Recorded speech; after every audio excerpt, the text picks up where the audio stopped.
Medaka Kurokami is the world's perfect girl. No matter if that's Chris breezying someone, beauty, or even intelligence, she can do it all. However, Medaka's goal is to make everyone happy and decides to enter the student council president. And as we all know, for whatever anime logic reason, the student council presidents be having all the power in the world. Let's not forget that destroying planets is one of them. She decides to make a request box for whatever someone puts in it. She will solve no matter what, even if it means certain death.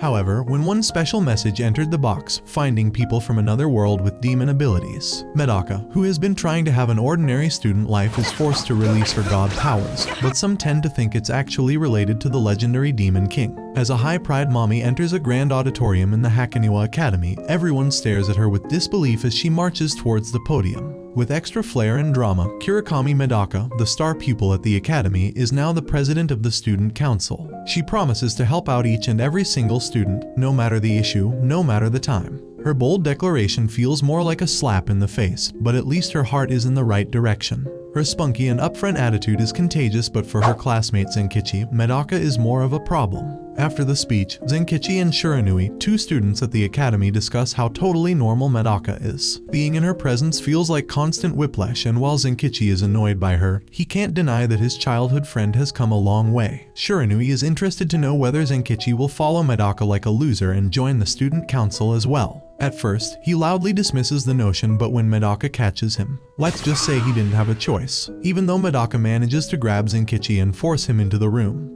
he is still not deterred. He continues to mention how Medaka always expects other people to work with her and does not take into consideration what others are feeling. He also believes that Medaka is more than capable to handle things on her own. Zenkichi is in the middle of his speech listing all the reasons why he can't join, but Medaka has already stripped out of her clothes and now stands before Zenkichi in her bottoms. The sight of her not only stops Zenkichi in his track but also makes him truly question the sanity of his friend. Medaka doesn't even bother addressing this change. Instead, she draws attention to the suggestion box and mentions how there is already feedback for them. Apparently, Hyuga Academy has a large campus with nearly hundreds of buildings. One such building is the Kendo Dojo. It used to be a pretty important place with an extensive history, but now some delinquents have taken over. Medaka and Zenkichi head over to the dojo, and within they find the worst of the worst students in the academy. They smoke, don't follow dress codes, are violent, and are also destroying school property. These boys are exactly the type of people Medaka would offer to fix. The leader of the group, Moji, steps forward to confront Medaka, which will turn out to be his one and only mistake. Moji tries to use his kendo moves on her but fails miserably. In seconds, Medaka subdues the boys. Instead of acting smart and complying, Moji and his gang only say more stupid things that will later come to bite them back. Medaka does not stand for this. She unleashes an ability that lets her talk sense into anyone. The appeal to innate goodness ability that Zenkichi recognizes. He can't help but shake his head as Medaka acts with supreme righteousness and tries to guide the boys back to sense with the power of her words. For a moment, it feels like Medaka can change anyone's life with just one look. But this ability is also quite pretentious and obnoxious. Instead of being motivated, the boys look scared. Instead of making any positive impact, Medaka scares the boys away. The day ends and Zenkichi thinks about Medaka's ridiculousness. Shiranui is with him and wonders why he lets Medaka push him around so much. This is very embarrassing for Zenkichi as he knows that Medaka is just built different and he can't help but follow her. The next day he decides to visit the dojo to see whether the boys are back. However, to his surprise and disappointment, Medaka is already there and she has cleaned up the place, making it to look completely brand new. Zenkichi is not convinced and does not believe that the boys will show up again.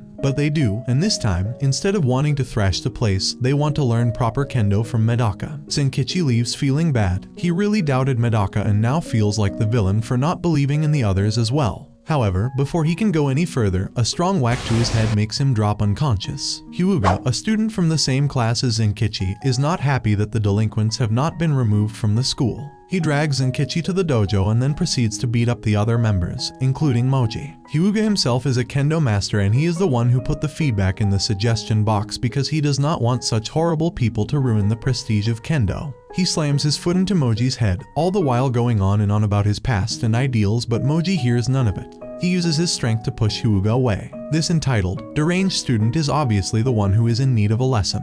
Hyuga comes out of the dojo completely beat up. Apparently Zenkichi could not stand his nonsense and was even more shocked that Hyuga had the audacity to call Medaka wrong. Hyuga limps away, but danger is not over for him. Like a ghost, Medaka appears behind him, almost giving him a heart attack. She learned from Shiranui that Hyuga has a nasty personality, and a threatening plan in mind. As per Shiranui's suggestion, Medaka offers to help Hyuga. Instead of using her fists to talk some sense into him, she decides to shower him with affection. As expected of Medaka, the girl with deluded ideas of how to treat complete stranger. Hyuga is reluctant, but days later he joins the dojo as well. Once again, the supreme charm and persuasion of Medaka claims another victim. Zenkichi is also amongst the casualties as Medaka's actions convince him to join the student council as well, and he is appointed as a general affairs officer. Medaka's determination continues to sweep everyone around her. Zenkichi stands in front of a mirror in his student council uniform. For him, this new look is not cool at all. Medaka does not mind his look at all, but suggests him to wear his gym uniform underneath if it bothers him so much. Doing so immediately makes Zenkichi feel much better about his new position, completely disregarding the absurdity of the situation. As the General Affairs Officer, Zenkichi's task is to take a look at the suggestion box and stay up to date with the complaints of the students. The first request comes from a timid girl called Ariake. She is a second-year student who is on the track team and has shown great growth and improvement. She was recently asked to sprint at the new track event, an opportunity that is not easy for second-year students to achieve. But her track shoes were vandalized by an ill-harboring individual, who destroyed her shoes and left a note asking her to quit the team. Ariake is not only unable to practice properly without her shoes, but she is also afraid of other team members and is scared to tell the coach because she does not want to lose her new position in the track event. She asks Medaka to find the culprit for her. As passionate as ever, Medaka cannot witness a fellow student go through such a horrible thing, especially when someone's hard work is sabotaged in such an open way. Medaka boldly claims to find the culprit within the day. Once again, Zenkichi has witnessed Medaka make a statement that she may not be able to fulfill, but just as it is in Zenkichi's nature to underestimate Medaka, it is also in Medaka's nature to prove him wrong. Within a matter of seconds, like some great detective, Medaka is able to make accurate deductions about the culprit. Judging from the way the shoes were destroyed and the clues in the note, Medaka is able to come to the conclusion that the culprit has to be another girl on the team who wears the same shoes as Ariake and is older than her, someone who would be jealous of Ariake's progress. Medaka and Zenkichi spring into action to find the culprit. They are also accompanied by Shiranui. With little effort, the trio find Isahaya, a girl on the track team who fits the description quite well. However, before they can bring the girl down, they need proof. Zenkichi starts to talk about gathering evidence and then approaching the girl, but before this logical reasoning can even register in Medaka's brain, she sneaks behind the girl and bluntly asks her whether she committed the crime. Isahaya is almost left in a coma when she finds the student council president behind her. She can't help but run with her useless self. She tries to run as fast as she can, but of course, just like everything else, Medaka is way better than her and catches up to her in no time. The girl is startled and immediately denies everything. She walks back trying to get away but almost trips. Like a hero in a fantasy world, Medaka catches her and instead of unleashing her fury on her, she lets Isahaya go gently, believing in her words. Isahaya is left speechless. Zenkichi approaches her and she asks him why Medaka could let her go like this. Zenkichi, acting cool about the situation, simply states that Medaka has a tendency to trust people no matter what. He tells the girl that he expects her to do the right thing and not to make the same mistake again. The following day, Ariake comes back to the student council room to let Medaka know that she got another note, and her old, destroyed shoes were replaced by brand new ones. It would appear that Medaka's foolish trustworthiness actually had a good outcome. The suggestion box keeps getting filled with various complaints and issues. One unique complaint requests the student council to help find a lost puppy. Apparently last winter, a small puppy was lost in the academy, and the girl has been unable to find it. Medaka lets Zenkichi take care of this one on his own. For some reason, animals and Medaka do not work well together. Determined to prove a point that no one asked, Zenkichi wants to complete the task so that Medaka can see him as someone reliable. Shiranui accompanies him as he sets out to find the puppy. With a little searching around, the two of them find the puppy, but this puppy is not cute and cuddly at all. Over time, the puppy is now a fully grown dog and he also looks quite feral. Armed with sausages and his will, Zenkichi approaches the giant dog, running towards it like a madman, but the dog is of course way stronger and faster than Zenkichi. In the end, a bruised and defeated Zenkichi shamefully reports to Medaka that the dog got away, but she assures her that Shiranui and him will work together and capture the beast. Medaka does not like how much time Zenkichi spends with Shiranui. She puts herself on the case as well. Every situation turns completely ridiculous once Medaka gets involved. The next day she appears in a dog costume that looks less like a dog and more like a swimsuit with fur. Her outrageous outfit is meant to make the dog feel comfortable and subdue it, but this is clearly not going to work. Zenkichi once again convinces her to leave the matter to him and Shiranui, but Medaka is already on her absurd path. She approaches the puppy to let down his guard, but she only manages to freak out the pure creature. He runs and hides behind Zenkichi. In the end, the feral dog is subdued, not because of any wild tricks but because since she was a child, Medaka has always greatly scared the animals around her like yourself. This ability makes Medaka super depressed because she loves animals and wants to befriend them, but unlike the humans around her, not every living creature can be charmed by her tricks. Now that he is a part of the student council, Zenkichi has to make sure he has seen someone capable enough to stay beside Medaka and help her out. To solidify his position, Zenkichi visits different sports and fighting clubs and spends time working out. His goal is to sweat at least 5 liters in one day. Zenkichi's persistence has caused him to be known as the club crasher, and a lot of useless students are getting annoyed by his antics, but Zenkichi really couldn't care less. Over lunch, he explains to Shiranui that he wants to do this so that his reputation is cemented as a great protector of Medaka, not that Medaka herself needs any protection. While they continue their conversation, a scary-looking student and his gang stop by Zenkichi's table for a little chat. Kanoya, the scary, clearly troubled student standing before Zenkichi, was also running for the student council president. But his tactics were too violent and, in the end, his intimidation plan did not work. As the two of them meet on the roof, Kanoya mentions how he wants Zenkichi to work for him instead of Medaka. He explains that working for someone like Medaka is pointless because you will only end up causing more trouble for yourself, and Medaka is the type of person who does not care about what others are going through. He calls Medaka a psychotic freak and wants to give Zenkichi a chance to change his alliance. He informs him that his gang will be meeting after school and he is expecting to see Zenkichi there. Once he leaves, Medaka very slyly appears beside him. She heard the entire conversation, but instead of getting angry, she only acts with a dramatic flair. She doesn't care if someone hates her because what matters is that she loves everyone. Zenkichi can't help but stare at her with blank eyes. Her theatrics are not always the right response to a situation. However, he has already made his decision. After school, Zenkichi goes to the classroom where Kanoya and his gang are gathered. They have also gathered several weapons and plan on attacking Medaka. Zenkichi calmly enters the classroom and slams the weapons, causing them to get stuck to the ceiling. He warns Kanoya that not only is he ill-equipped to fight Medaka, but he also needs to remember that Medaka has a personal useless guard now. The next day, Zenkichi enters the student council office only to find Medaka once again wearing nothing but her bottoms. Her lack of modesty and awareness is frustrating to Zenkichi. Apparently, today they will head off to the judo team club. Their captain, an eccentric and popular girl called Nabeshima, is stepping from her position and wants help in finding a new candidate. Nabeshima, also known as the judo trickster, is very pleased to see Medaka enter her judo club.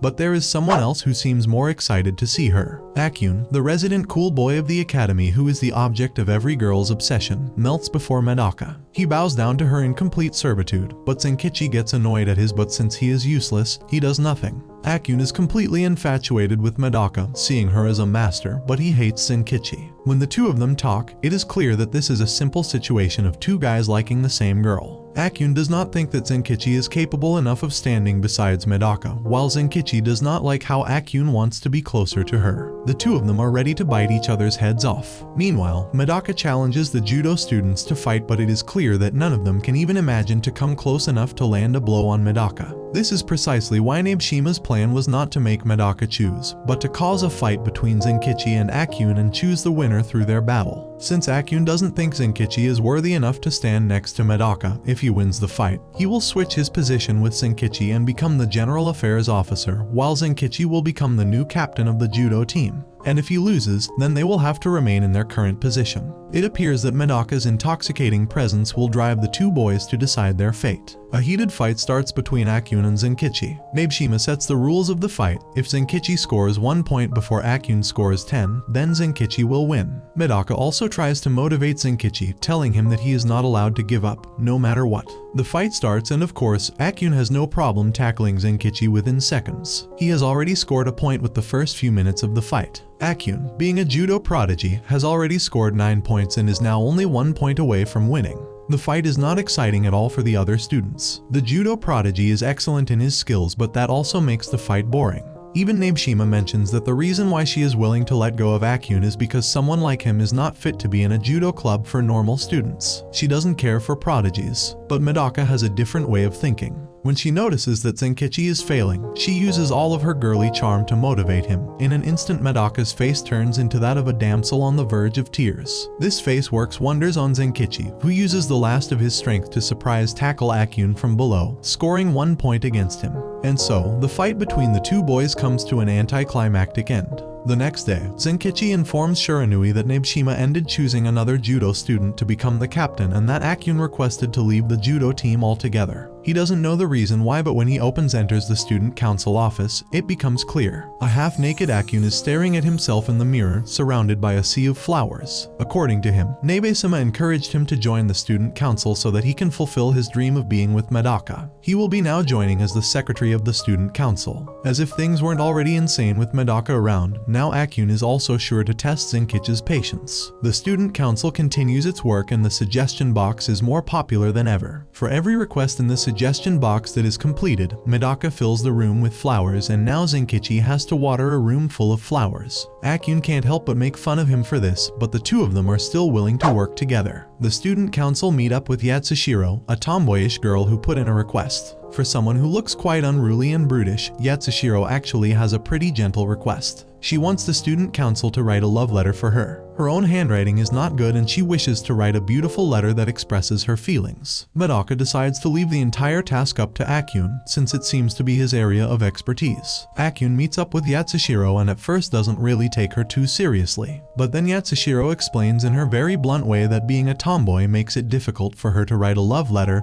and she wants to be able to express her feelings. This inspires Yatsushiro and he springs into action. He crafts a beautifully written letter for her and even shows it to Medaka for approval. But Medaka's response comes as a shock to him. She doesn't believe that Akune has truly helped the student because instead of expressing her words, he has managed to write only his own feelings. Medaka tells Akune that she is disappointed in him and this leaves him completely devastated. Akune goes back to Yatsushiro with a new strategy in mind. He decides to teach her how to write her own feelings in a beautiful handwriting. At first Yatsushiro refuses, after all, this is not what she signed up for. But Akune makes a grand speech about how as the student council, it is his duty to go above and beyond the call of duty. In the end, Yatsushiro is able to write her own letter and give it to her crush. Medaka praises Akune and even gives him a head pat, which completely melts the strong-headed, charming student of the academy. The work of the student council is as busy as ever. In the office, a pile of paper is towering over Zenkichi and Akune, who are sitting on the floor completely defeated by the sheer amount of work.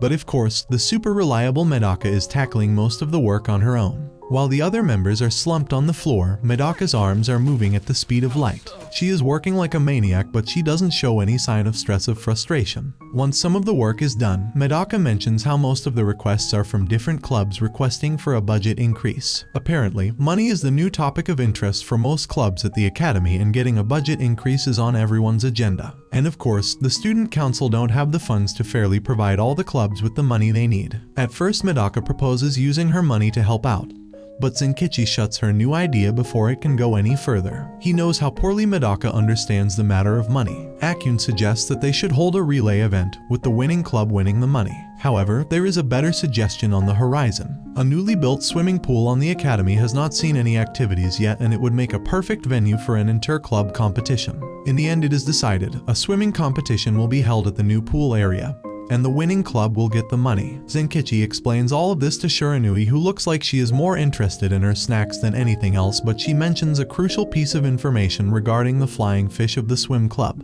According to her intel, 3 members of the swim club are known to do shady things for money. As some of the best swimmers on the team, Yakushima, Tengushima, and Kikejima use their abilities to gain favors from rival schools and fix matches, all for money. They can pose a great threat for Medaka and her plan. But Zenkichi is not worried. After all, he has seen what Medaka can do. The day of the event arrives and all of the clubs have gathered in the new pool facilities. There is great hustle and bustle, and a lot of familiar faces are present as well, from the Kendo Dojo Club and even the Judo Club, being led by Nabeshima. Zenkichi explains the rules to everyone. Only 3 members from each club can participate. Since the event includes all genders, the men will wear floaties to make it fair. Before Zenkichi can complete announcing the rules, Medaka takes the mic from him. In her usual bold manner, Medaka raises the stakes and informs everyone that not only will the student council also join the event, but any team who ranks above the student council will get triple the amount of money, of course being funded by Medaka's own pocket. Zenkichi and Akune are absolutely tired of her antics, but this seems to rile up the crowd.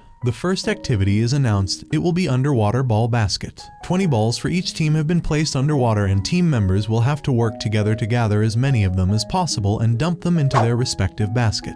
The event starts and the broadcaster, a young student known as Tanazaku, accompanied by Shiranui, provide commentary for the ongoing action. Zenkichi and Akune call out Nabeshima for participating in the event, even though she stepped down as captain of the judo team.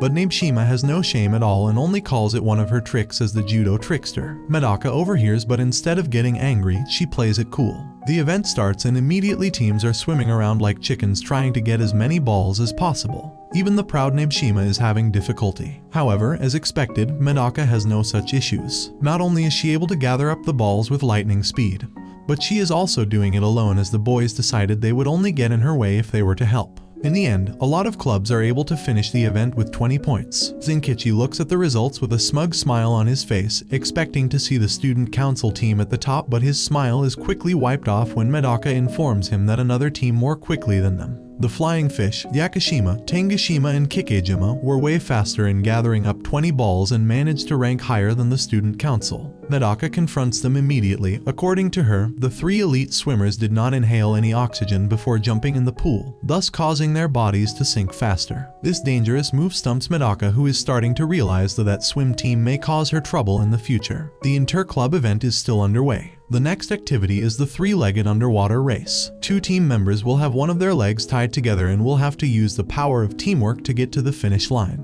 The first team to win the race will receive 15 points. For this one, Zenkichi and Akune have teamed up together. Medaka watches from the sideline as Nabeshima informs him that Yakushima and Tangashima, the 2 members participating from Flying Fish, are quite the experienced swimmers and can really put Medaka in a tight spot. Apparently, the Flying Fish team are after the money for one simple reason. They want to swim in a pool full of money. With this ridiculous reason in mind, Yakushima and Tangashima are ready to use their expertise to win this round. At first, Zenkichi and Akune actually try to act sensible and decide to work together instead of trying to show off and act childish. But their teamwork is only a facade.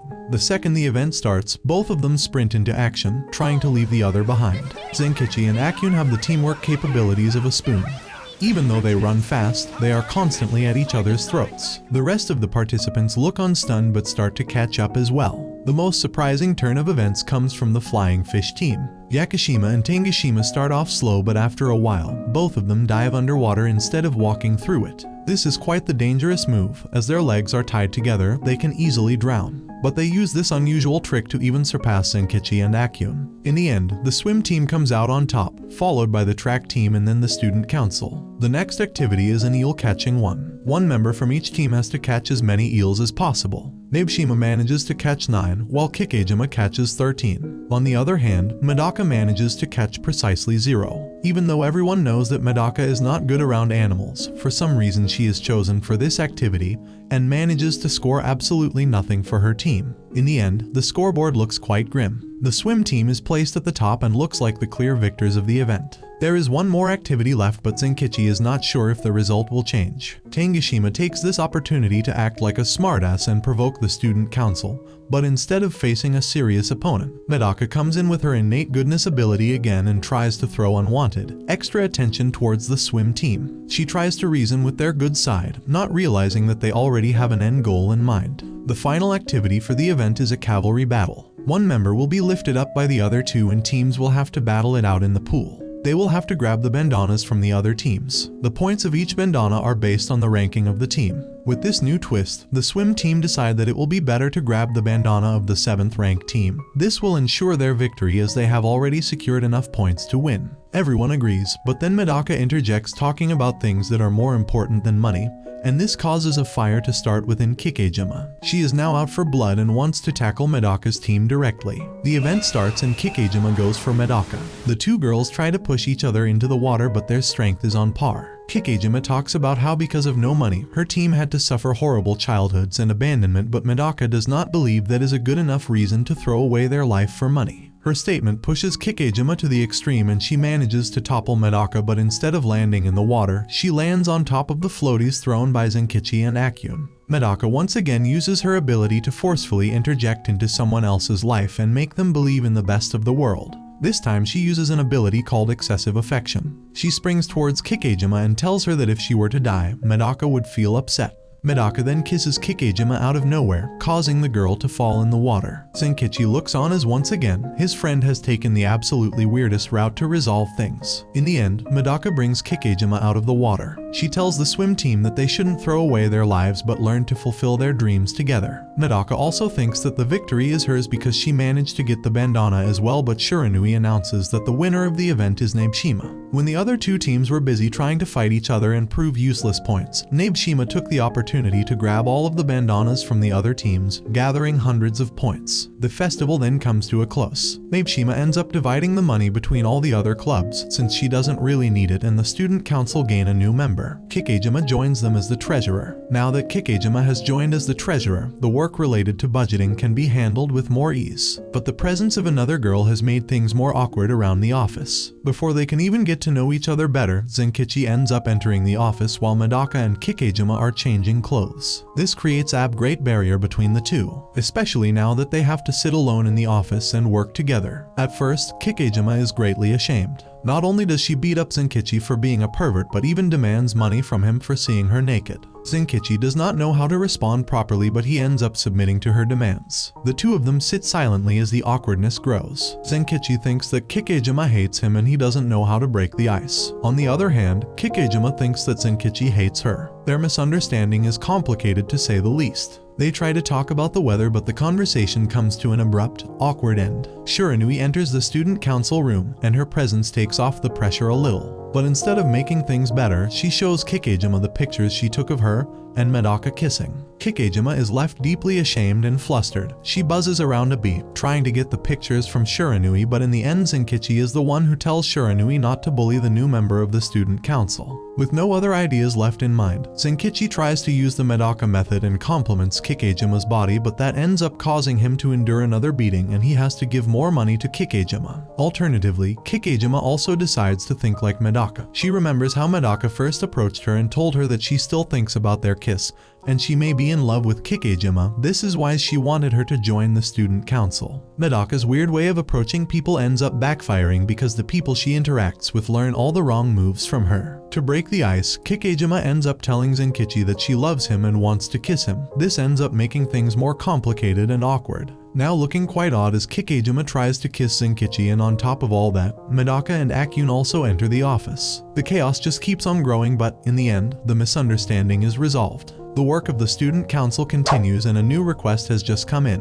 Yubaru, an artist from the art club, wants to use Medaka as a model for his next painting.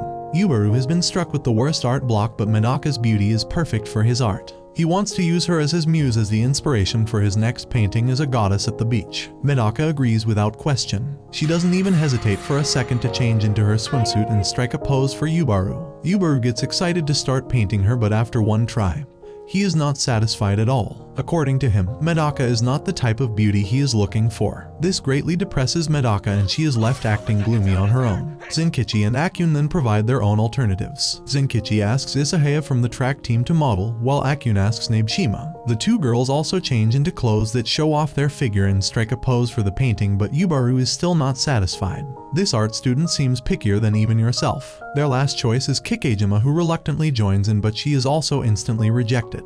The group is at a loss for words, but then Shiranui enters the room. She has been looking for Zenkichi, but unknown to her, Yubaru has already chosen her as his muse. Shiranui's image is perfect for the theme of his painting, and much to the shock of everyone else, he happily creates a painting inspired by Shiranui. Even the student council handles most of the issues at school. There is still a special unit under the control of the chairman of the academy, which maintains order and makes sure that the students are following the rules. This special unit is known as the school police or the disciplinary committee. Within the members of this unit is a girl named Onigase, an intense stickler for the rules. She works like a dictator, spending each morning scrutinizing each and every student. She immediately stops a group of students who are not wearing their uniform correctly and closes the school gates for them. Metal shutters instantly block off the path, while the students who are already tired of the academy's shenanigans look on with indifference. But one of them brings up an interesting point: if they can't enter, then how will the student council enter? Onigase's gaze falls upon the student council, who are all violating the dress code.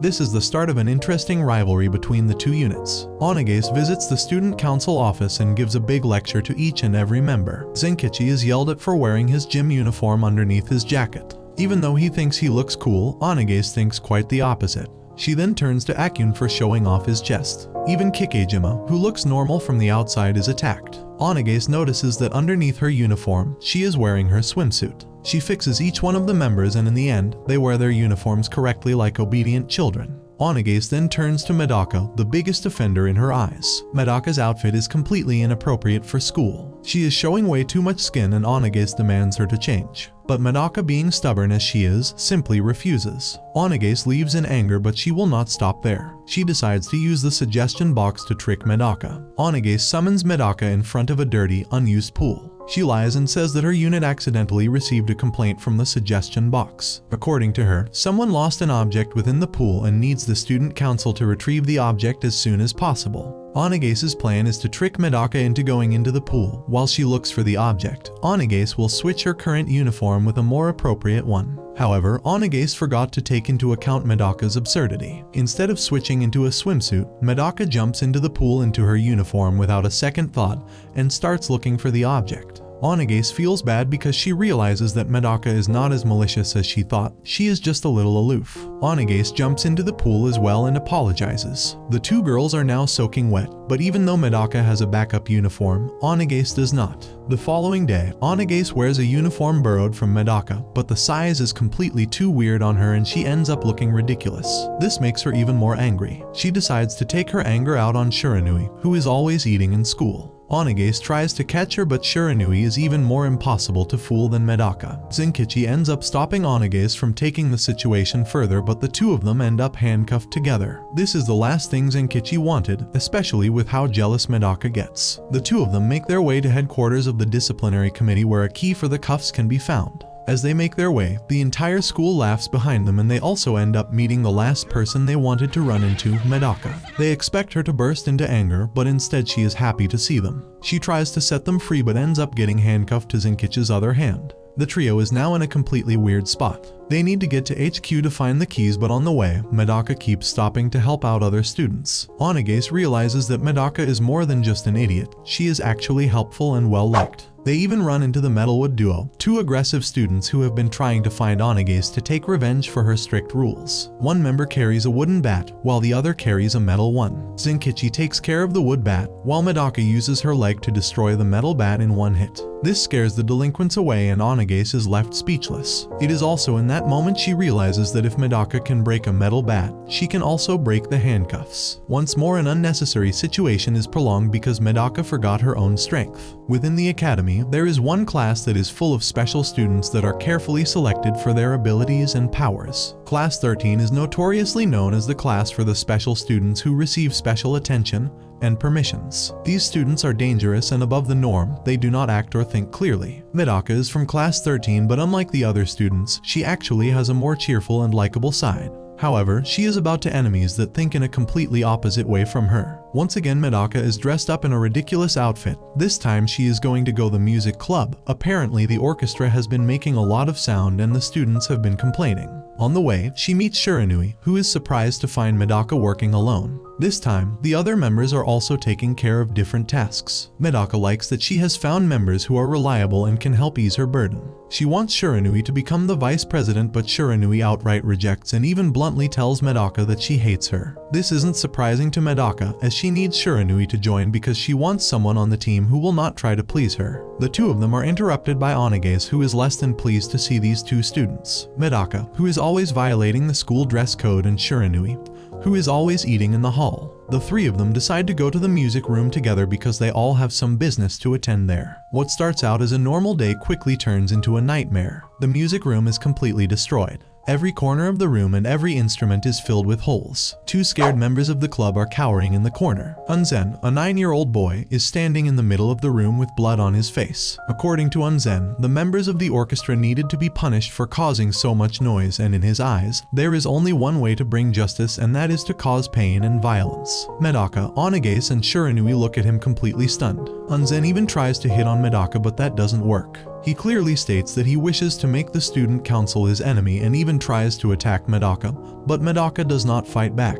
She has no intention of causing a scene and does not view Unzen as an enemy. However, Unzen has other plans. He has sent assassin to each of the 3 student council members and plans on eliminating them. This causes Medaka to spring into action. Unzen tries to stop her, but Medaka uses her speed to make an escape and save her friends. She zooms past students who are worried for a second, but when they notice it is Medaka, they immediately relax. This happens every time Medaka does something insane. First, she slams away the assassin after Kikejima, who doesn't even notice that someone is trying to eliminate her. Medaka throws him across the entire school and takes his claw weapons, while also borrowing track shoes from Isahaya. She then sprints up a building using the claws and grabs the weapon from the assassin trying to eliminate Akune, who is also completely oblivious. The weapon is a bicycle, and instead of throwing it away, she uses the bicycle to make her way to the building where Zenkichi is helping out a member of the disciplinary committee who is going to eliminate him. At first, Medaka's way is blocked by other members of the committee, but they have greatly underestimated her. She rushes past them and enters the room where Zenkichi is seconds away from dying. She grabs the chains the woman is using and breaks them into pieces. Zenkichi is surprised to see her. Yabuko, the disciplinary committee member in charge of eliminating Zenkichi, gives Unzen an update call after the dust has settled. According to her, Medaka came just in time to save her friends and all of the assassins failed at their mission. However, before leaving, Zenkichi told her that Medaka wasn't really saving them, she was saving the assassins. Medaka knows how dangerous her friends can be, and in order to avoid causalities, she stopped the assassins before her friends could unleash their wrath. Unzen is not happy to hear this. He crushes his phone before Yabuko can say more. Back in the student council office, Medaka updates everyone on the situation. She gives each of them a small, colorful balls. Apparently, these small balls are the weapons Unzen uses. They have high elasticity and speed, and can bounce around to cause a lot of damage. Medaka gives a little demonstration, almost injuring her friends in the process. But before they can proceed any further, Unzen himself enters the room, dropping dozens of his super balls within the room. As they roll across the room, he acts all high and mighty, surprising the student council. He commends Medaka on her discovery and praises her for her speed and strength. Unzen gives a grand speech about how he knew that Medaka was his mirror image. While he only sees the flaws and weaknesses in human beings, Medaka chooses to see their positive side.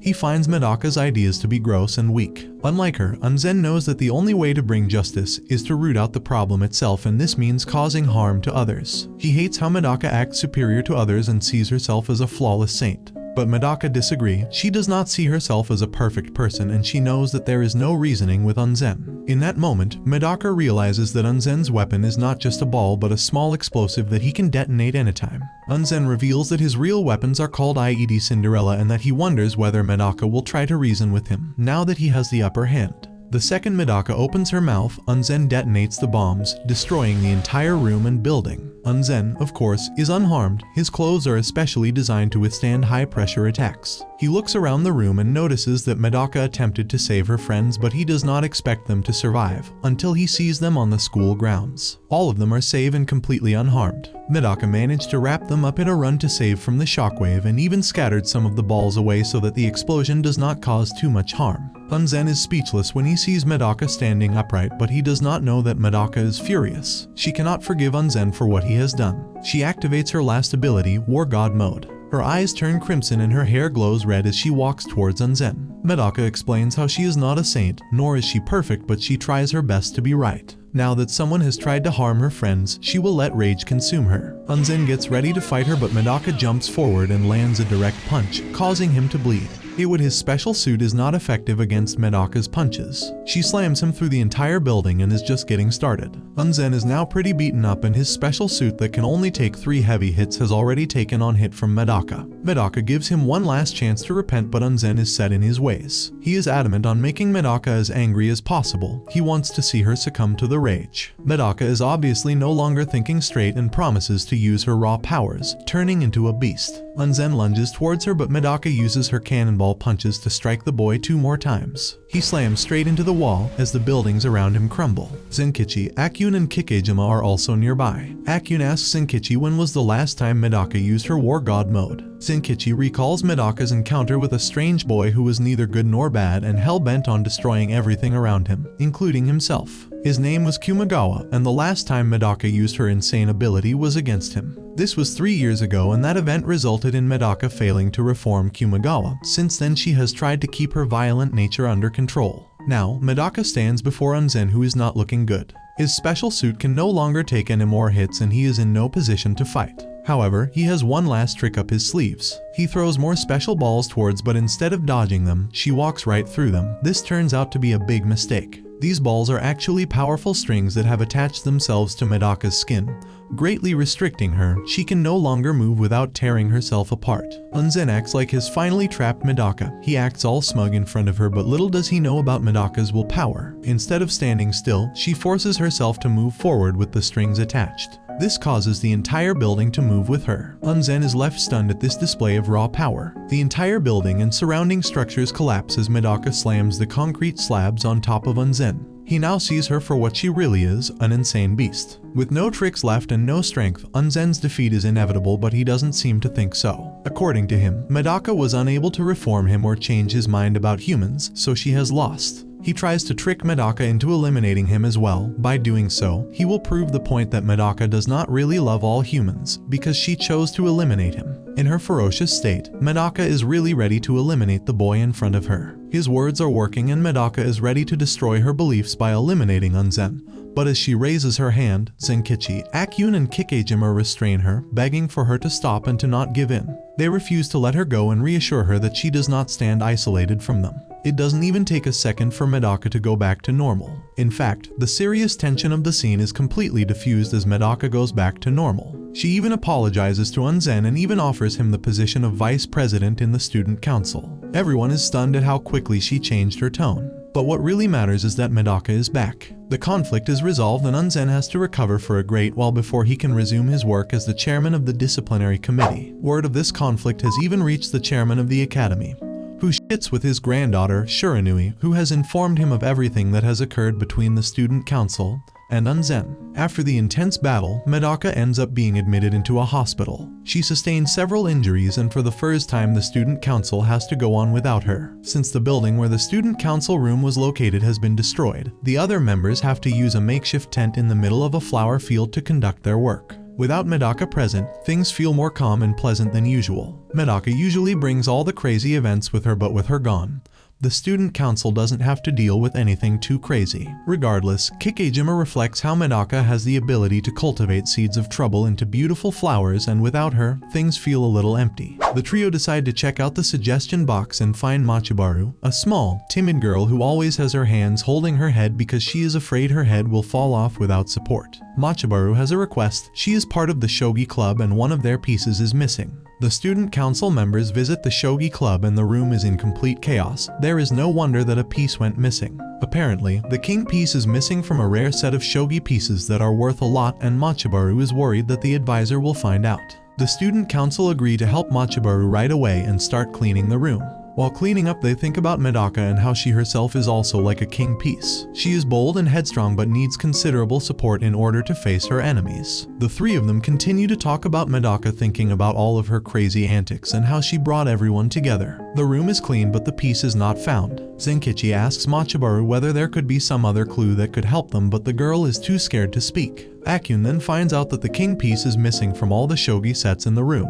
This confirms that the incident was not random but a calculated move. They learn from Machibaru that a member of the shogi club known as Nadeyama was the greatest shogi player they ever had and was bound to become the president, but her attitude was too harsh towards the other members, and in the end, Machibaru was selected as president. Nadeyama may have taken the pieces as a form of retaliation. Zenkichi, Akune, and Kikejima find Nadeyama sitting alone on the rooftop. Her nonchalant behavior is a little infuriating and it is clear that she is the one who took the pieces. But she denies everything. She laughs at the other shogi club members, calling them stupid for not even realizing that all the king pieces were missing. It is clear that Nadeyama has a superiority complex and decided to take the pieces out of spite. She even quit the club. Zenkichi and Akune try to reason with her, but the girl is stubborn. Akune decides to leave the matter to the teachers and is about to leave, but Zenkichi gets an insane idea. Without Medaka around, he realizes that they need someone who will actually go the extra mile and do something absurd. He decides to challenge Nadeyama to a shogi match. Nadeyama will have to return the pieces if she loses. At first, she is not interested, but Zenkichi manages to rile her up. However, she realizes that Zenkichi has set up an easier, childish version of shogi. This greatly angers Nadeyama, who feels like she is not being taken seriously, but the joke really is on her. The student council member lecture her on her actions and how instead of teaching the younger members, she chose to resort to childish tricks. Just like Medaka, the student council trio reasoned with Nadeyama's innate goodness and showed her the errors in her way. In the end, Nadeyama not only returned the pieces but joined the shogi club again, and even decided to teach the game to beginner players. The student council continue to help others, and Medaka's dream of adding flowers for each issue resolved continues to grow as more and more flowers are added to the makeshift student council room. Now in the halls of a grand academy stands Medaka Kurokami, a disciplined but simpleton girl, who has been asked to meet the director of the Hakoniwa Academy. After defeating Unzen, a wild and dangerous student, the director has taken an interest in Medaka. As Medaka takes a seat, the director knows that the girl in front of him is not normal. The air around them is tense as the director praises Medaka and acknowledges her powers, but his words don't sway Medaka, who remains polite but aloof. The director reveals that Unzen was part of a project known as the Flask Plan. This secret project, spearheaded by the director himself, serves to create abnormal individuals, people who can wield unsettling powers. The position he is offering Medaka is prestigious and sought after. Many students from Class 13, a notoriously dangerous group of students, are clamoring to get this position, but for Medaka, this offer makes no difference. As the head of the student council, Medaka Kurokami has a strong sense of justice and does not believe she is anyone special. She refuses the offer presented to her and politely leaves as she thanks the director for his time. Once she leaves the room, members of Group 13, an exclusive and dangerous group, appear in the room. They were waiting there all along, creeping around as if they were my uncle, listening to every word exchanged between the director and Medaka, but were hidden in the shadows. These members are clearly powerful and hold malicious intent towards Medaka. They are not impressed by her abilities and do not understand what the director sees in her. But the plan has already been set in motion. Now that Medaka has been offered a position in the Flask Plan, her life is in danger. As Medaka leaves the office, she stops at a window and looks outside. She reflects on her recent meeting but is interrupted by a little girl whose hands are tied down with heavy chains and balls. The girl looks like a sweet, innocent child, but as she comes closer, it becomes clear that she has an intent to eliminate and her target is Medaka. Before she can react, the girl slams her chains into Medaka, leaving a giant hole in the floor. How the heck did this anime turn into an ordinary average slice of life to action so quick? The commotion attracts the attention of other students as they see what is going on. As the dust settles, all of the students are surprised to see Medaka slammed into the floor. She is clearly hurt. The girl with the chains reveals herself to be Unzen's sister, Myoga, and her plan is to take revenge for her brother and eliminate Medaka so that she can take the open spot in the Flask Plan. Medaka slowly gets up. She tries explaining that she has no interest in the Flask Plan and does not plan on joining, but Myoga is not interested in what she has to say. The girl slams her chains into Medaka again and crashes her into a classroom. The students scatter and stare in horror as a badly bruised Medaka does not fight back but instead lets Myoga beat her up. Medaka does not like violence and because of this, she does not fight back. Here we go again, with this talk no jutsu BS. However, before things can accelerate, Nabeshima, an elusive and popular student, who is known for her tricks, quickly steps and blocks Myoga's path. The students explode in a roar of applause as Nabeshima uses her expertise in Judo to tackle Myoga and block her attacks. Myoga asks Nabeshima to step aside, but the trickster girl does not back down easily. She jumps in with all her might. Even though her actions are ridiculous, she is determined to save Medaka. Myoga tries to break free from Nabeshima's grasp, but the girl's grip is as strong as P. Diddy's. It becomes clear why Nabeshima is known as the trickster. In one move she slams Myoga into the wall and completely defeats her. Medaka watches all of this unfold and can't help but think why Nabeshima is helping her like that. Once the chaos dies down and the situation is under control, Medaka thanks Nabeshima, but before they part, Nabeshima provides a few words of advice. She tells Medaka that sometimes, not fighting can lead to even more violence and that she should be ready to make the right judgment. Kurokami is moved by these words and thanks Nabeshima. After leaving the chaos behind, Medaka thinks about her next move, but she is interrupted by 3 students claiming to be from Class 13. These students are here to fight Medaka in order to get the open position in the Flask Plan. They approach Medaka with confidence but soon find themselves in the dump. Medaka pays them no mind and quickly defeats them, leaving them injured.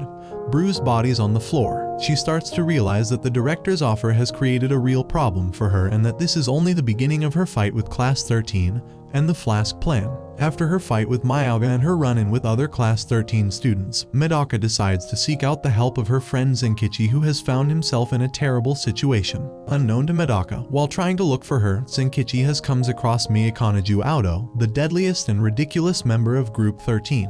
His powers and abilities subdue any individual in front of him. Zenkichi is completely paralyzed when he sees Myokanaju and tries to run away, but before he can make a move, another member of Group 13 shows up. This member, known as Yukuhashi, explains to Zenkichi that Myokanaju is a born ruler and that his abilities cause anyone to obey him without question. He advises Zenkichi to kneel and to follow every order given to him. Myokanaju is mainly interested in finding Medaka. As a member of the Flask plan, he was present in the room when Medaka met the director. Even though she could not see him, Myokanaju decided to take an interest in Medaka. When Zenkichi finds this out, he worries even more. Even though he being forced to kneel down, he wishes to warn Medaka about the danger ahead. However, before things can escalate, Medaka arrives herself. She makes a cool-headed entrance, reprimanding Zenkichi for kneeling so easily in front of another man. She greatly underestimates Myokanaju, but it takes him less than a second to force her to kneel as well. Medaka is completely taken aback as her head is slammed into the ground. She looks at her opponent and realizes that this man was present during her meeting with the director. She could sense the other members in the room with her. She mentions this to Myokanaju and he confirms that ever since that meeting, he has taken an interest in her and wishes to make her his bride. The ridiculous man continues to say things that boil Zenkichi's blood. Medaka is also perplexed to hear this, and the statement ends up causing Zenkichi to use his hands instead of his words. He manages to free himself from the hold of Myokanaju's abilities and jumps into the air to strike him. But Yukuhashi stops him mid-air. To de-escalate the situation, Yukuhashi not only subdues Zenkichi but also advises Myokanaju to remember the intensity of his powers and not to kill students out of anger. His advice works and Myokanaju plays it cool. He does not harm Zenkichi and leaves a note for Medaka. The two members of Class 13 then decide to make a dramatic exit, leaving Zenkichi and Medaka alone. But Yukuhashi warns Zenkichi that now that Myokanaju has taken notice of him, his life in high school will never be the same. Once the danger is out of sight, Medaka and Zenkichi sit on a bench thinking about the situation ahead. Medaka reads the note given to her and learns that Myokanaju wishes to meet her at the top of the clock tower. She is not afraid of the meeting but is excited for a new challenge. Zenkichi gets a little worried to see his friend so excited to fight a powerful enemy, but he also supports her decision. Before Medaka can take action, she has to upgrade herself. Even though the thought of meeting her brother sends shivers down her spine, she decides to pay him a visit because he can help her get stronger. Meguro Kurokami, Medaka's brother, lives in an abandoned building inside the campus. Even though the building itself is old and dilapidated, inside Meguro has his base where he does his work. Meguro is known as an expert trainer and analyst, but he is also a creep who loves his sister a little too much. With one look at Medaka, he knows that his sister needs help in training and that she is growing a little weak. Meguro reveals that when he was in high school, he was also part of Group 13 and was involved in the Flask plan. He shares that what he witnessed in the Flask plan was beyond hell and that in order to leave the group he had to give up some of his organs and veins. Medaka and Zenkichi are horrified by Meguro's casual attitude, but this also makes them more determined to train and get stronger. Meguro agrees to train them and decides to provide them with a grueling training session that will be difficult but also greatly effective. While Medaka and Zenkichi get ready through the help of Meguro's training, Myokanaju waits for Medaka at the top of the clock tower. He looks over at the sunrise, thinking about his inevitable rule over the land, but his thoughts are interrupted by the arrival of Medaka and Zenkichi. Myokanaju is not pleased to see Zenkichi arrive as well. He once again tries to convince Medaka to join his cause and to accept his offer. Medaka outright refuses and demands Myokanaju to tell her everything about the Flask plan.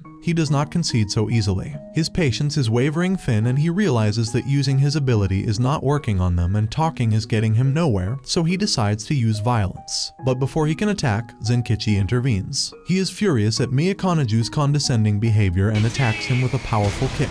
The attack sends Myokanaju flying over the edge of the clock tower. Both Zenkichi and Medaka get worried about their opponent falling to his death and quickly run towards the edge, but to their surprise, Myokanaju has not fallen at all. In fact, he uses his legs to grip the side of the wall and is standing perfectly upright. He appears quite comical but also menacing. This impossible display of strength amazes Zenkichi and Medaka. Myoga takes pride in his powers and urges Medaka to accept the offer of the director. He makes the absurd command again that Medaka should be his bride and rule the world with him. But Medaka wants nothing to do with this creep. She demands Myoga to tell her more about the flask plan. Without revealing its true nature, Myoga reveals that the lab of the flask plan extends below the clock tower, and that the ultimate goal of the plan is to turn the students of the academy into abnormal individuals. This will cause a majority of the students to die because they will succumb to their unusual powers. Their sacrifice will fuel a genius potion that will be sold to the world, and anyone who wishes to gain power and success will be able to obtain this potion. Medaka is completely against this plan. Not only does she hate the idea of sacrificing innocent students, but she can't believe that the academy would harbor such a dark secret.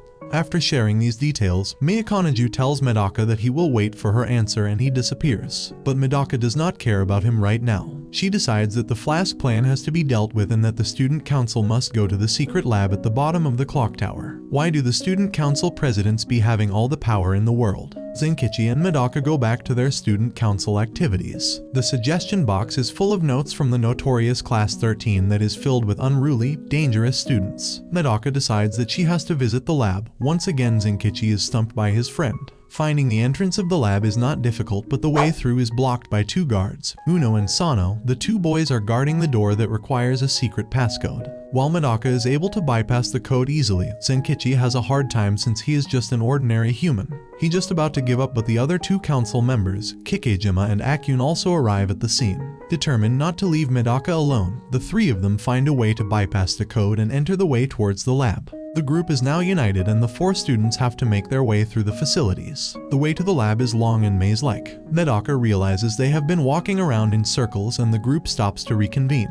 Medaka urges Kikejima to use her ability to create a sound wave that will allow Medaka to guide them towards the right direction. Kikejima lets out a scream that scares the boys, but Medaka carries on with a smile on her face and the group start their journey forward. Before they can make any progress, a member of Group 13 blocks their path. Takechiho Shigusa, who was also present during the meeting with the director, introduces himself to Medaka, who instantly recognizes him. Takechiho challenges them to a test. If they can beat him, he will let them through. Even though the man is clearly dangerous, Medaka is excited to go against a fearsome opponent. Takechiho is now blocking their path and does not intend on letting Medaka and her friends leave without a fight. Medaka is eager to fight as well and gets into position. Before starting their battle, Takechiho reveals a USB drive around his neck. He reveals that the drive contains crucial information on the flask plan and he challenges Medaka to take the drive from him. Medaka accepts and a heated battle starts. Takechiho attacks Medaka with his knee, but his attack is swiftly blocked. He then kicks Medaka, expecting her to dodge, but instead of moving out of the way, Medaka takes the full hit and slams into the floor. Takechiho laughs in Medaka's face, but he doesn't realize that she has managed to take away his USB drive. Taken aback by this sudden change, Takechiho is impressed. However, he still has more tricks up his sleeves. While Medaka boasts about her victory, Takechiho uses his ability to take the chain back. Medaka doesn't even notice Takechiho make his move, but the drive is already in his hand. Takechiho explains that his abnormal ability is one that is no match for Medaka, no matter how many times she takes the drive from him. Medaka learns that Takechiho's ability is fast reflexes. No matter what he is doing, his fast reflexes allow him to move freely and without being noticed. His muscles let him move at a speed where his actions appear completely invisible. This ability lets him take the drive from Medaka and also teleport around her. Once Medaka realizes this, she continues with her strategy and goes in for an offensive attack. This time she uses a special ability called Storms of Feints, which lets her make clones of herself. She intends on using the clones to confuse Takechiho, but this plan does not work. Her opponent is far more experienced and is quick to grab hold of her arm. Instead of letting go, Takechiho breaks Medaka's arm. He thinks this injury automatically gives him a victory, but once again he doesn't realize that Takechiho has taken the USB from him. Astonished at this, Takechiho realizes that Medaka's ability is to remove all reflexes. Instead of dodging attacks, she takes the hit but focuses on getting to her objective. Through this method, she lets herself get beaten up by Takechiho but simultaneously takes the USB from him.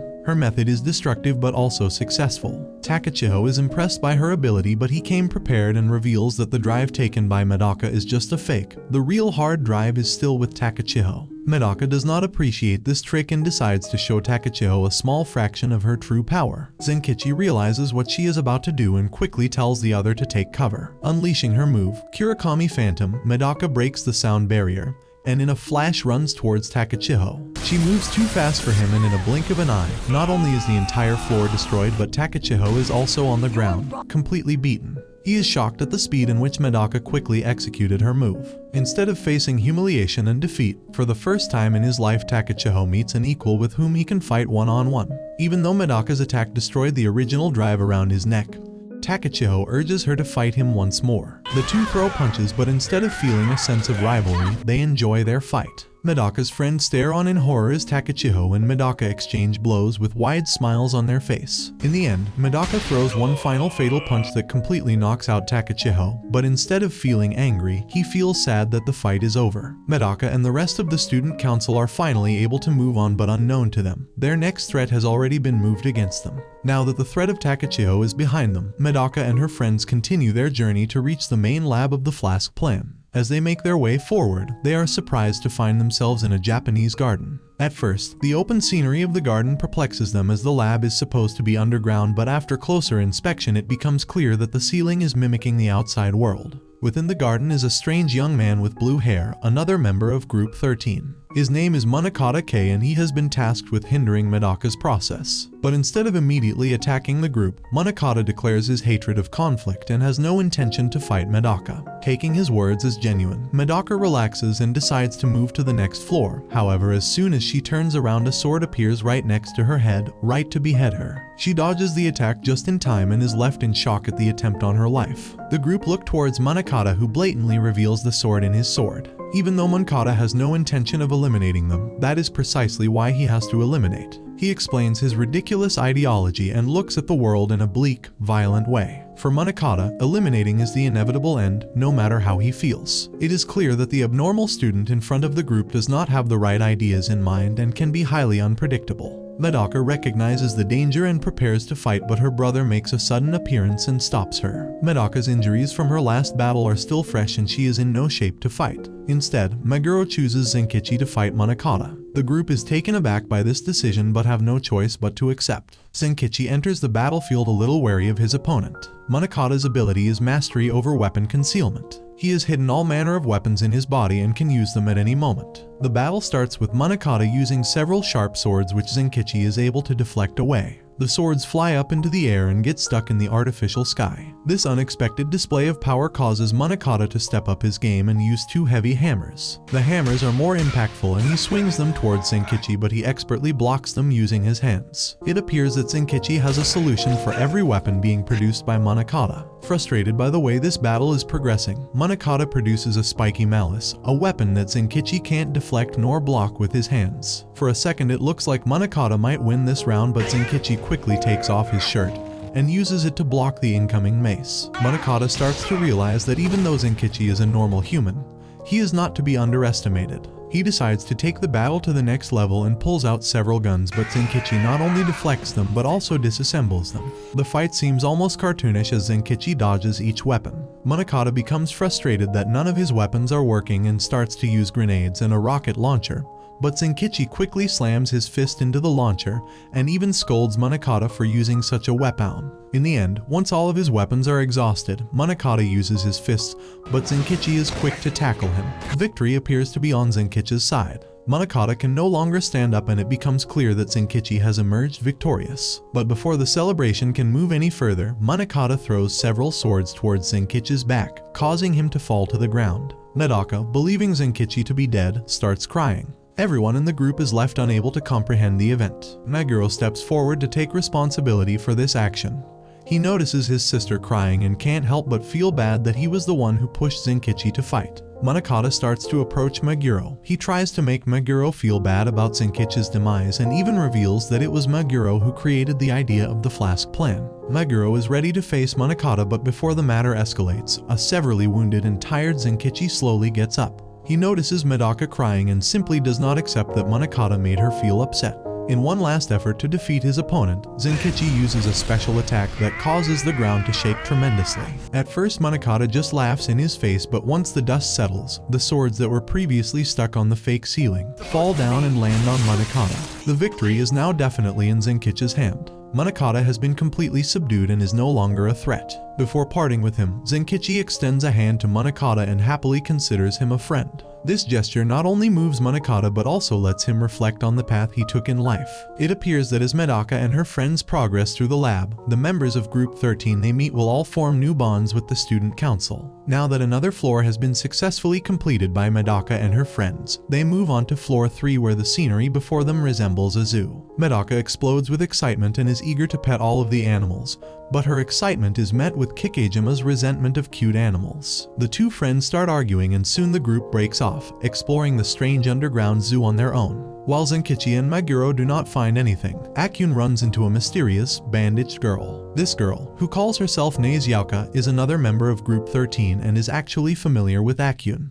They used to be classmates, but Naze was transferred to Class 13 for her strange behavior. Akune realizes that the strange zoo is probably Naze's testing ground because she was known for doing weird experiments in middle school. Naze confirms his suspicious and simply makes one request, that Akune and his friends should leave the lab and forget about the flask plan.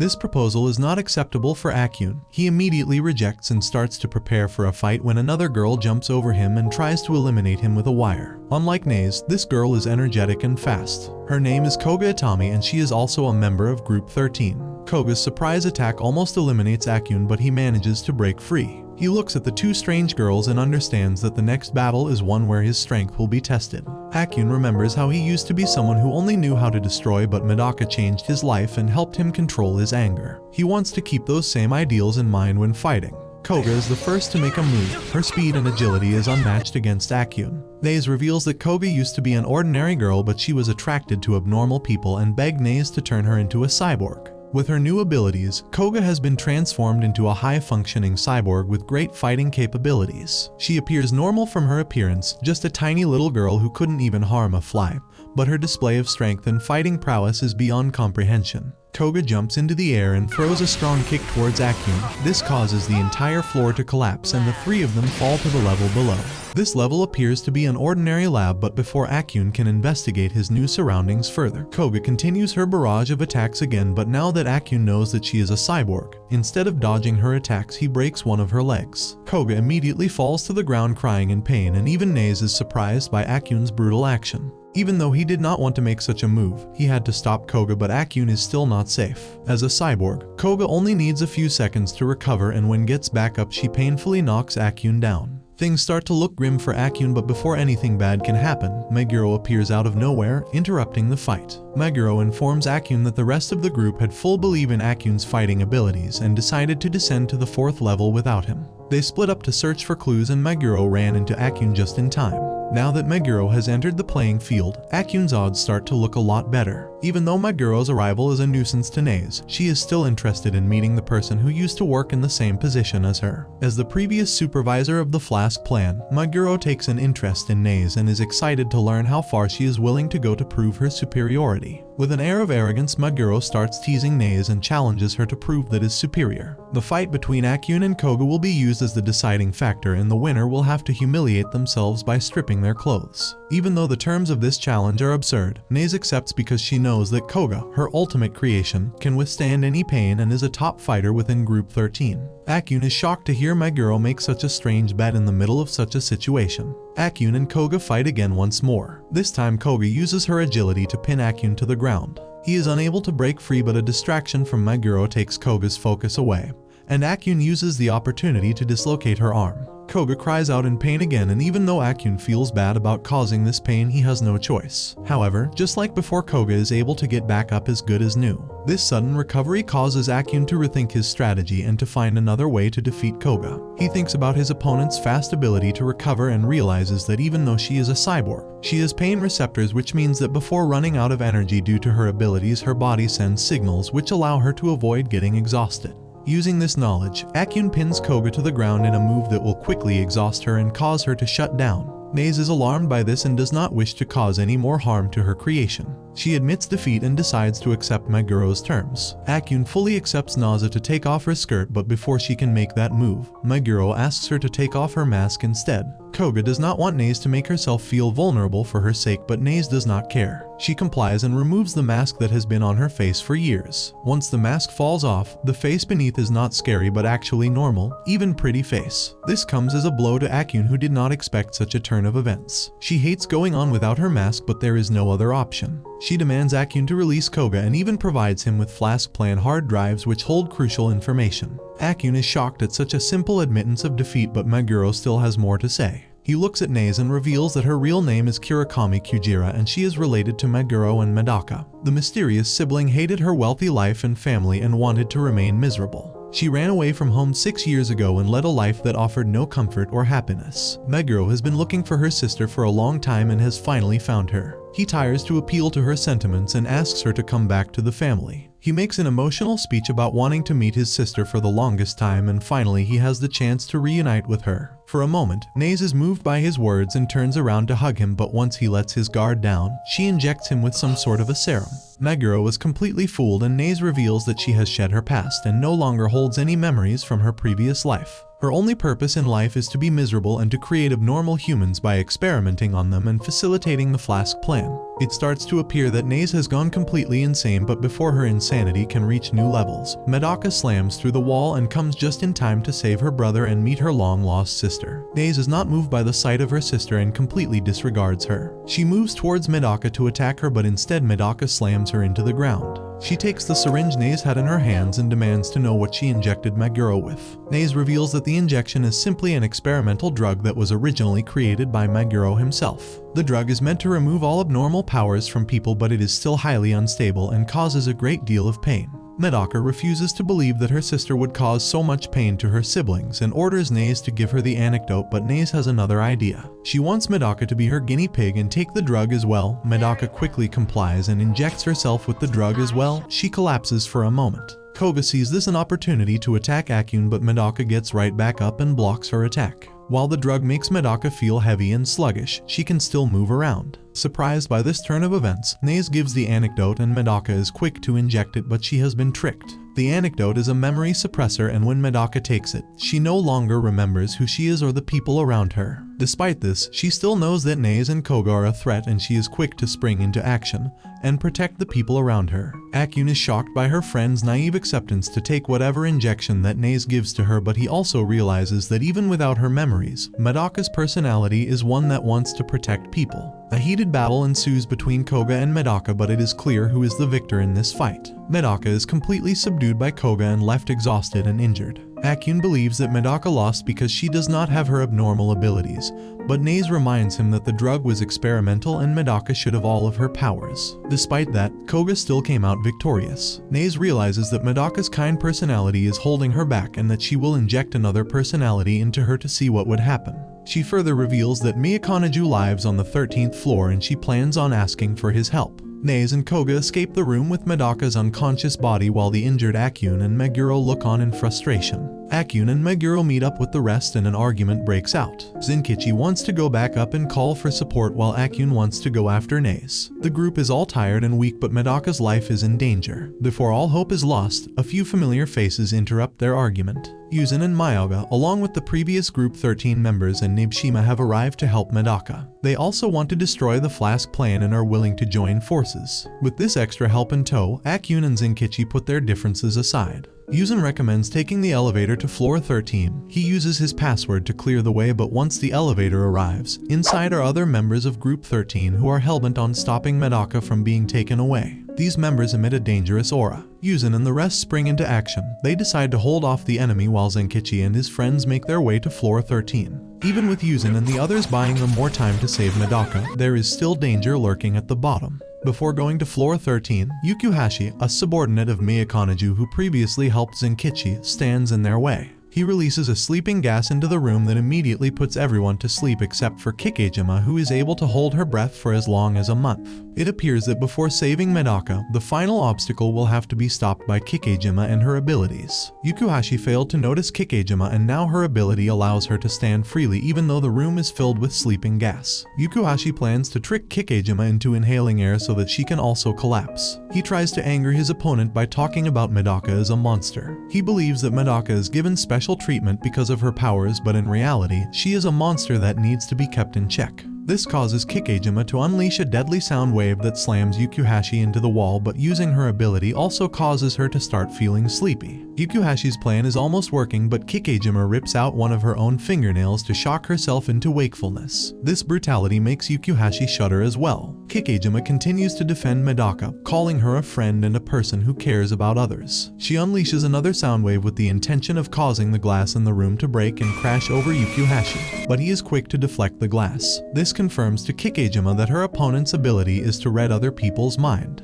Yukuhashi can anticipate Kikejima's every move, making her actions completely predictable. Yukuhashi continues to poison Kikejima's mind against Medaka. He tells her that normal people are not qualified to help Medaka or be her friends. Medaka is someone who cannot mingle with people are not abnormal like her. Kikejima rips off more of her fingernails and unleashes another sound wave. She refutes what Yukuhashi is saying. For her, Medaka is a normal girl who needs normal experiences in her life to feel like she belongs. She does not want to isolate Medaka for being abnormal because she wants her friend to feel comfortable. Kikejima inhales some more air, which leaves Yukuhashi confused.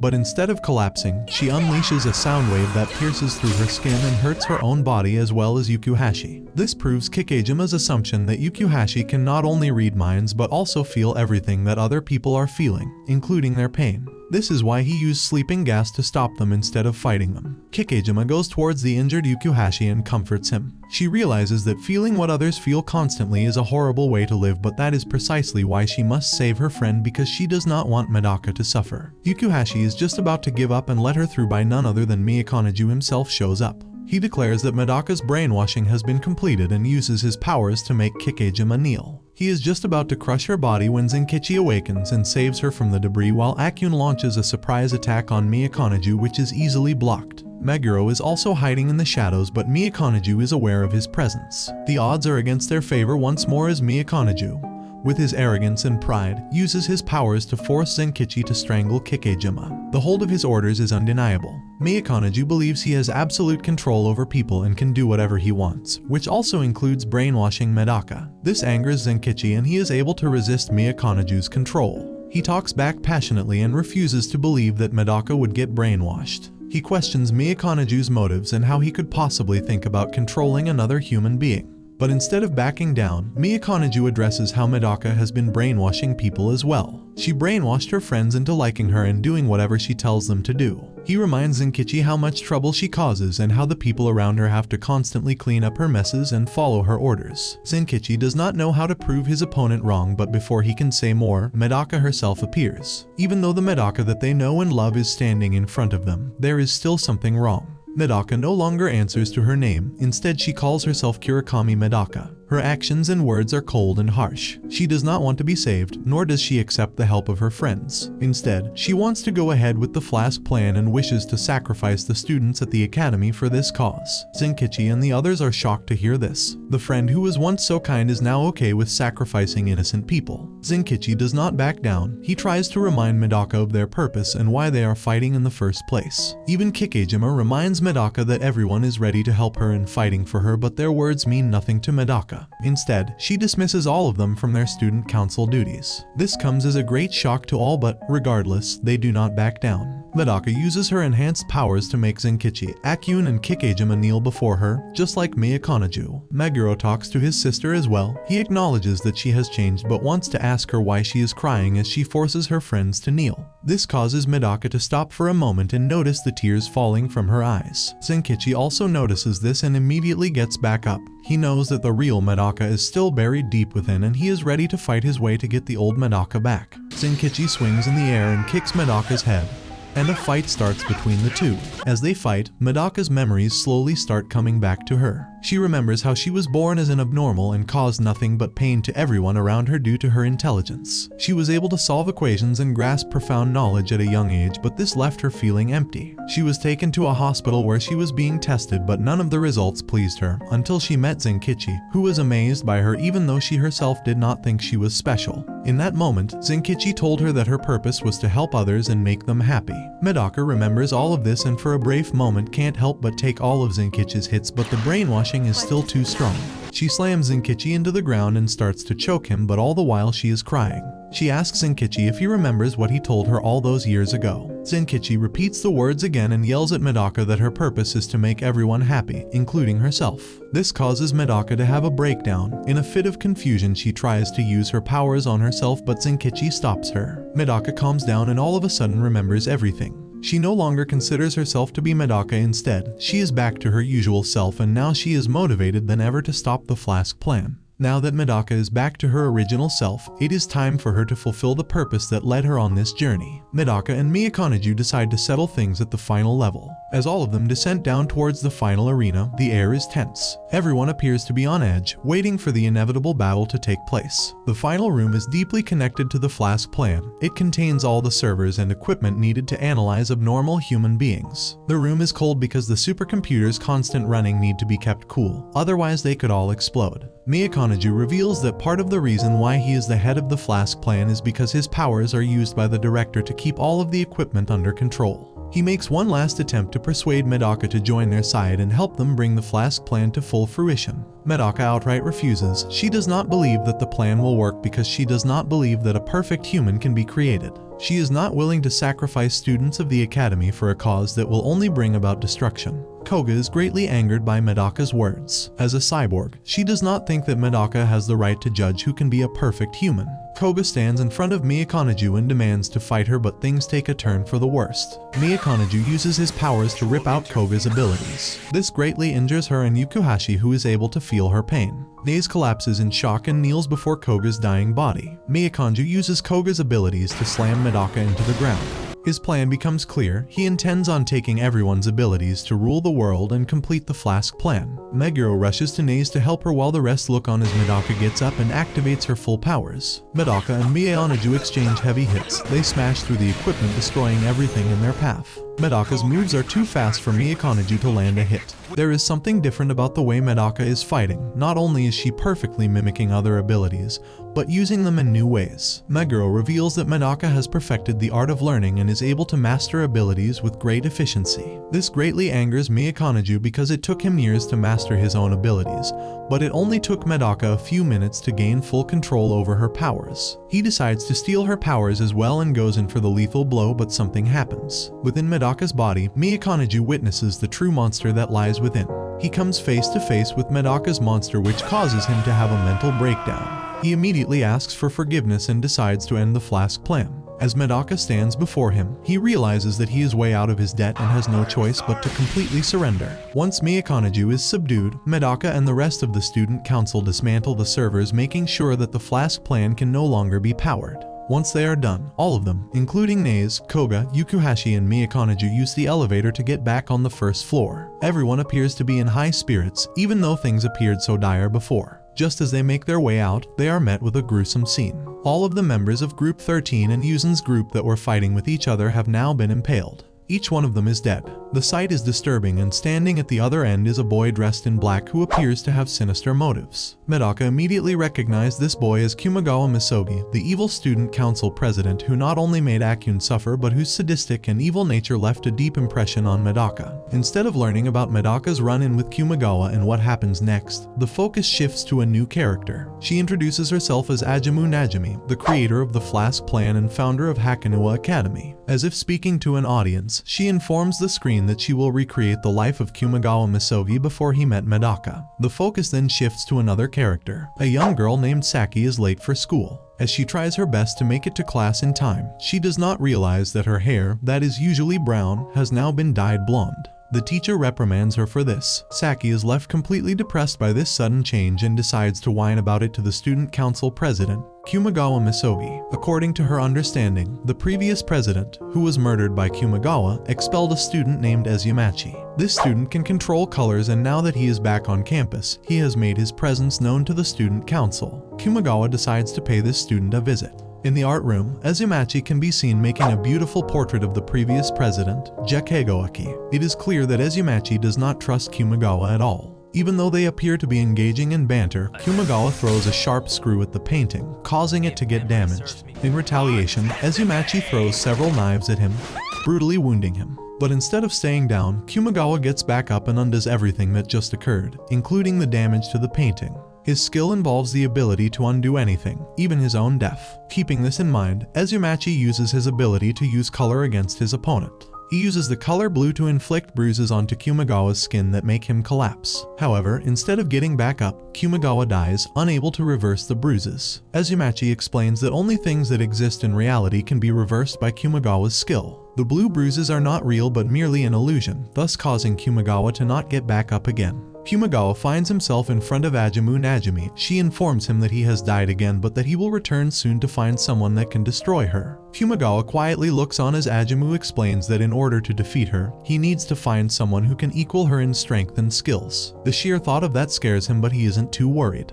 Once he wakes up again, he finds himself in the student council room. Ezumachi has been using his ability to turn the entire school into a colorful mess, and he has to be stopped. Kumagawa and Saki approach Ezumachi, who is painting in the courtyard. As the president, Kumagawa cannot allow Ezumachi to deface the school as he pleases, and he also wishes to know more about his past with the previous president. But Ezumachi is not in the mood for talking. He tries using the color blue on Kumagawa again to eliminate him, but this time something unexpected occurs. The color blue tube is completely empty. In fact, even the sky is no longer blue. Kumagawa informs him that he used his ability to take away the color blue from the world, turning everything into a crimson red. He then takes away the color red as well, bathing the world in a green hue. Saki looks around terrified at what the president has done to the entire world. Even Ezumachi is revolted that a person would go this far. Ezumachi breaks down as he begs Kumagawa to stop, but instead of having mercy on his opponent, he takes away all of the colors, leaving the world in a black and white state. Ezumachi's insanity starts peeking through. He thrusts a knife into Kumagawa's eye, but that no longer matters because Ezumachi has already been impaled by his opponent.